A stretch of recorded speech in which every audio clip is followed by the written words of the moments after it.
કલાકમાં ગેરકાયદેસર પ્રવૃત્તિઓ કરતા લોકોની યાદી તૈયાર કરી તાત્કાલિક પગલાં લેવાના રાજ્યના ડીજીપીના આદેશનું રાજકોટ જિલ્લાના ધોરાજી પોલીસ તંત્ર દ્વારા પાલન કરવામાં આવી રહ્યું છે। રાજ્યના ડીજીપીની કડક સૂચનાથી ગુનાહિત ઇતિહાસ ધરાવતા લોકો ઉપર તાત્કાલિક પગલાં લેવાના સંદર્ભમાં ધોરાજી પોલીસ તંત્ર એક્શન મોડમાં આવી ગયું છે।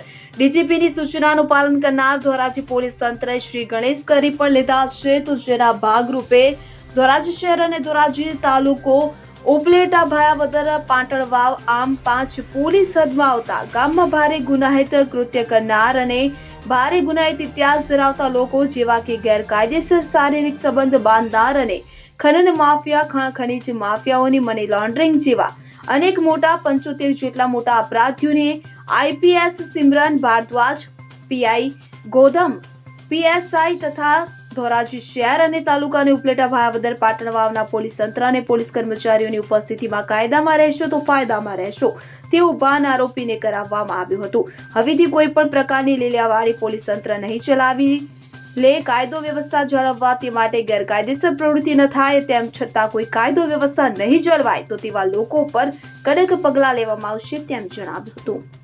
ગુજરાત રાજ્યના માનનીય ડીજીપી સાહેબના નિર્દેશ મુજબ ધોરાજી સબ ડિવિઝનમાં 100 કલાક માટે ધોરાજી સબ ડિવિઝનના આખા ગુનેગારો ખિલાફે જો છે કડક કાર્યવાહી મિશન મોડમાં કરવામાં આવી રહી છે।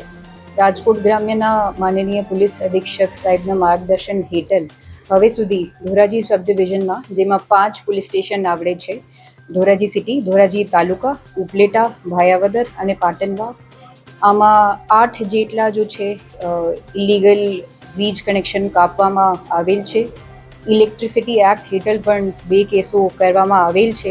DGVCL દ્વારા જો છે આશરે 2 લાખ રૂપિયાનો દંડ કરવામાં આવ્યો છે અને ભાડા કરનારનો જાહેરનામા ભંગ કરનાર વાળા લોકોના ખિલાફે પણ 2 ગુના જો છે દાખલ કરવામાં આવ્યા છે।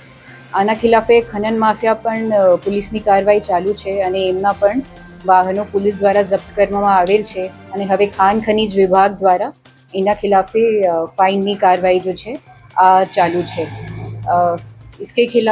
इसके अलावा 75 જેટલા શરીર સંબંધી ગુનાગાર જો છે એમની જો છે પોલીસે આજ મોટા ગુનાઓના જો અપરાધી છે આજ કાઉન્સિલિંગ કરવી હતી અને મની લેન્ડિંગ ની થ્રુ જો છે એક્સટોર્શન કરવાવાળા જો આરોપીઓ છે એમના ખિલાફે પણ પોલીસની કાર્યવાહી ચાલુ છે। હવે સુધી 1 ગુનો જો છે આ દાખલ કરવામાં આવ્યો છે ભાયાવદરમાં અને 1 ગુનો દાખલ કરવાની કાર્યવાહી ચાલુ છે।